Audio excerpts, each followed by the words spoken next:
আমরা এই মুহূর্তে আছি হাফ মুন কে। এটা অনেক কয়েকশো বছরের পুরাতন এটা একটা আইল্যান্ড। এটা প্রথমে ব্রিটিশদের আওতে ছিল, তারপর এটা স্বায়ত্তশাসিত হয়েছে বা স্বাধীন হয়েছে 1973 সালের দিকে। তারপর এই যে দেখছেন যে জাহাজটি, এই জাহাজটির কোম্পানিরা এই আইল্যান্ডটা কিনে নিছে 99 ইয়ার্স, 100 বছরের জন্য লিজ নিছে এটা বাহামার কাছ থেকে।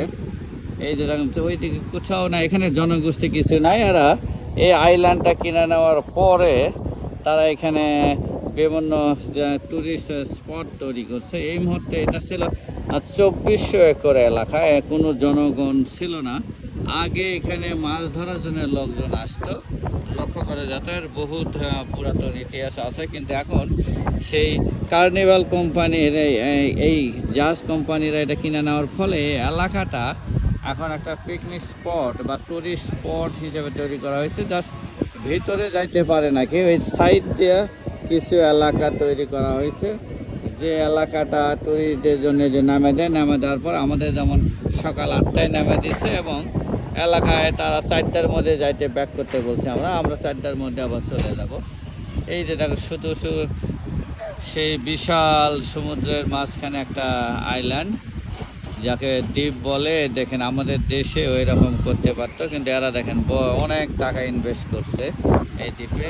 এই জলগুলো নীল জলগুলো দেখতে খুবই চকচকে জল লাগছে। এই যে দেখেন নতুন দেখেন এরা এই যে এরকম পোর্ট বানাইছে, নতুন এই যে পাম ট্রিও লাগাই দিছে। এই যে এখন কেবল রেডি হচ্ছে, মানে মোটমাট নতুন আকারে তৈরি করছে। আস্তে আস্তে এটা আরও উন্নত হবে। তবে এখানে কোনো জনমানুষ থাকে না বর্ণনায় যেটা আমরা দেখতে পাচ্ছি। আর এখানে এসে বিভিন্ন জাহাজেরা নামে দেওয়ার পরে এই যে বীজগুলো আছে, এই বীজের মাধ্যমেই তারা ঘোরাফেরা করে আবার 5-6 ঘন্টা, আমরা যেমন 8টা থেকে 4টা পর্যন্ত বলা হয়েছে, তা আমরা 10টা 10:30টার দিকে নামিয়েছি। আমরা 1 ঘন্টার মধ্যেই পুরো এলাকায় চলে আসছি। এই ছিল আজকের হাফ মুন কে ট্রাভেলস। আমরা ঘুরেছি, কিছু ছবি তুলেছি এবং স্পটটা সুন্দর। আর নতুন গ্রো করছে। আর এখানে যারা আসবে তারা যে বিভিন্ন গাড়ি যেগুলো দেখছেন, এগুলো কিন্তু ফ্রি গাড়ি, এদেরই আন্ডারে। এখানে চললে ওই মাথায় বিচের কাছে নিয়ে যায়, আবার নিয়ে চলে আসে। এইভাবে এটা একটা হাফ মুন, দ্যাট মিনস এটাই এই দ্বীপটা দেখতে মুনের মতো, হাফ মুনের মতো। এই আমরা যে জাহাজে আসছি, যে এই ক্রুজের ওপর থেকে দেখে বোঝা যায় যে কীভাবে হাফ মুনের মতোই দেখতে। Thank you for watching this video.